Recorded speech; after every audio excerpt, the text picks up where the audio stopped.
Today, I'm going to be speaking about my research, which involves labor in craft and artisanal industries, which I'll define shortly. But I'm going to start with a little anecdote. So, a year ago, excuse me, really quick, I just realized I did not start my timer. Um, a year ago, in November, workers at Vancouver's Parallel 49 Brewing Company began meeting with organizers from the SEIU Local 2, which represents custodial, retail, and brewery workers in Canada. Union sentiment had been growing in the brewery since a failed union drive 5 years earlier. This time around, front of house staff were leading the charge, and in November had started mapping their workplace and talking to their colleagues. The effort was actually looking quite hopeful, and many employees were motivated by frustrations over favoritism, sexism, transphobia, and homophobia in the brewery, as well as an abusive ownership and managerial team. Unfortunately, as is sometimes the case, word of the organizing got out to management and workers began to disappear, being fired for a variety of reasons. Those fired tended to be amongst the most precarious, so servers and retail associates mostly. And although I don't have clear information on how many people actually lost their jobs. What we do know is that it was a sufficient number to cool the campaign and put the idea of unionizing the brewery on hold for the second time in 5 years. Craft brewing is perhaps the most recognizable sector within what we might call craft industries. Small scale, local, quality oriented productive enterprises, often staffed by highly skilled small workforces. Craft firms are often lauded as being more socially conscious, sustainable, or community oriented, standing out as an alternative to the faceless corporate monoliths that many picture when envisioning the 20th century consumer culture. Perhaps unsurprisingly, these assumptions begin to break down when we actually speak with workers in these industries, especially workers who fall outside of this artisan category. The experiences of service staff and highly skilled artisans seem to be very much at odds. Over the last year and a half, I've had the opportunity to speak with over 2 dozen workers, makers, and business owners about the labor conditions and workplace cultures of craft industries. My focus in this research was primarily on the labor process of craft breweries and the entrepreneurial attitudes of self employed makers and craftspeople. Although today I'll draw on the latter for examples and counterpoints, I'll primarily discuss craft brewery workers' attitudes about their jobs, how they relate to their own class position, and what tactics they have begun to employ in organizing their workplaces. Built up around the methodological orientation of workers' inquiry, my goal in this project was twofold. First, I wanted to understand the class dimensions of craft industries and how ideological narratives of entrepreneurialism and creativity obscure these. Secondly, however, the goal of the project was to give workers a platform to speak on their own conditions and interests in order to provide tools for current and future efforts to build solidarity and organizing capacity for workers in these industries. As such, with my limited time today, I'll pay particular attention to the latter, with only a brief foray into the former. So before we delve too deeply into these conditions and interests, let's pause to further unpack the assumptions that seem to inform much of the discourse around artisanry, craft, and making.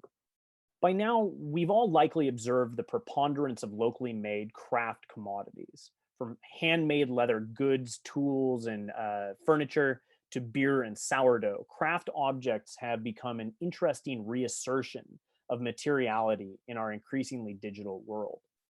As Australian cultural theorist Susan Luckman argues, the rise of craft and making activities is actually driven, at least in part, by the proliferation of digital platforms.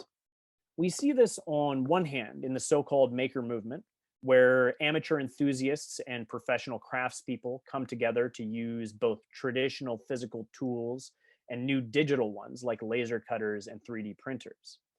We also see the connection between the popularity of craft and the development of craft-oriented internet platforms, notably for Luckman, like the craft marketplace Etsy, which gives aspiring crafters and artisans a venue through which they can gain public attention and sell their goods.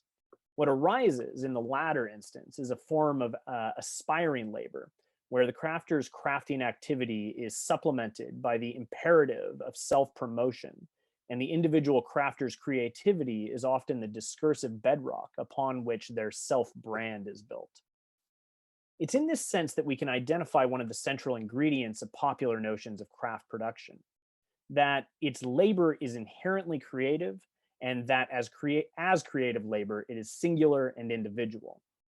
At first glance, this might seem appropriate when considering the making activity of, say, the craft entrepreneur who makes things from home on their own time. Where it doesn't hold up, however, is when we consider scalable craft industries like breweries. The brewery, as many of us know or assume, is usually more than an individual operation, instead depending on workforces of varying sizes. According to the Brewers Association, the definition of a craft brewery is one that makes beer, produces 6 million barrels of beer or less per year, and is not owned or controlled by a larger alcohol industry player. A very broad definition.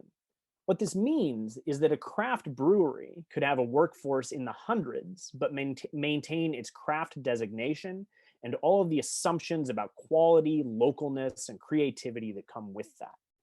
And that is precisely what happens as craft brewing continues to grow globally, and especially in places like Canada.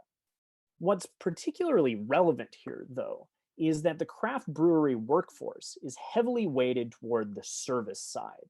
So while a brewery might have 10 production staff, including their creative virtuosos, the brewers, they might have 4 times that many workers in front of house and support roles. As such, the craft brewing workforce is internally stratified, with brewers who are predominantly white and male, enjoying greater institutional benefits and higher pay, and support staff, service staff, and retail staff, much more diverse groups, by the way, often left out of consideration altogether.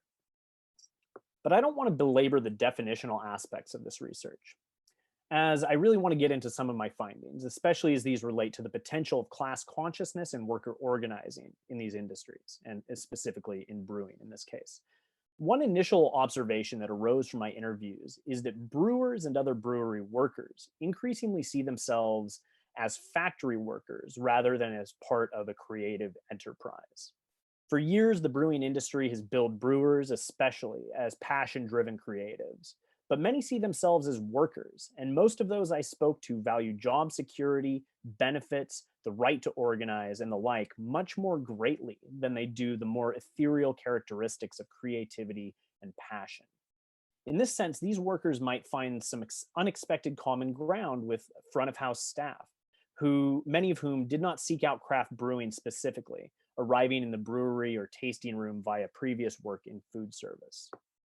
And as it turns out, in this latter group, it is this latter group that really holds the key to understanding the branding of everything as craft. As we've seen, this group outnumbers the artisanal workforce to a large degree in scalable craft industries, which suggests that the creative labor of making the thing, the bespoke jacket, IPA, or what have you, is heavily dependent on this legion of so-called unskilled workers. And just as we observe in the typical tailorized workplace, in craft breweries, the menial but essential support roles, packaging, warehousing, serving, and retail sales, are massively devalued, in many cases falling to part-time, temporary, or otherwise precariously employed workers. The craft brewer, in a sense, stands out as the age-old labor aristocrat in a highly stratified workplace.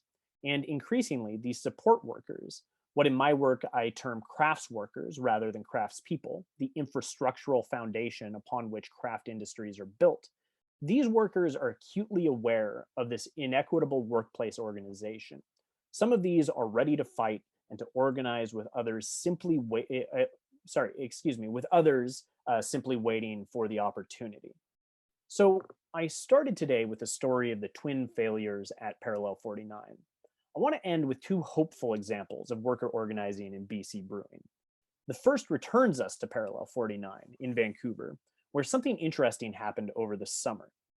In July, two Instagram accounts appeared, one called Not Our Matchstick, which refers to an artisanal coffee roaster, the other Not Our Parallel 49, or Not Our P49. Both of these accounts highlighted reports of racism, sexism, and transphobia in the respective workplaces, as well as instances of bullying, managerial incompetence, and unfair terminations. I'm going to skip forward a little bit because I planned for 15 minutes, unfortunately. But the problem with these accounts is they highlighted stories mostly from former workers who had either quit or been fired over the last 5 years or so. And it led to very little ability to mobilize that momentum on the ground in terms of organizing. The more hopeful development is just 2 weeks ago when SEIU Local 2 announced that workers at Turning Point Brewery had voted in favor of unionization. And this is an interesting case because Turning Point is not exactly a craft brewery. It's what we might call craft adjacent, in that it is what's called a contract brewery.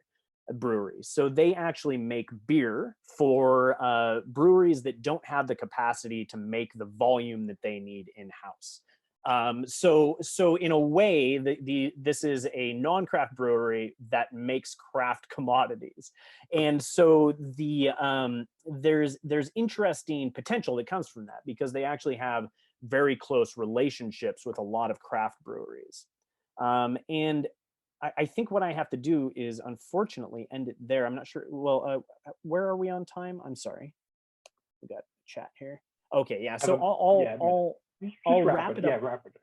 I'll wrap it up there by just reading a quote from my interview participant from that campaign, because that campaign took a month from idea to vote, which is incredible for 80 workers.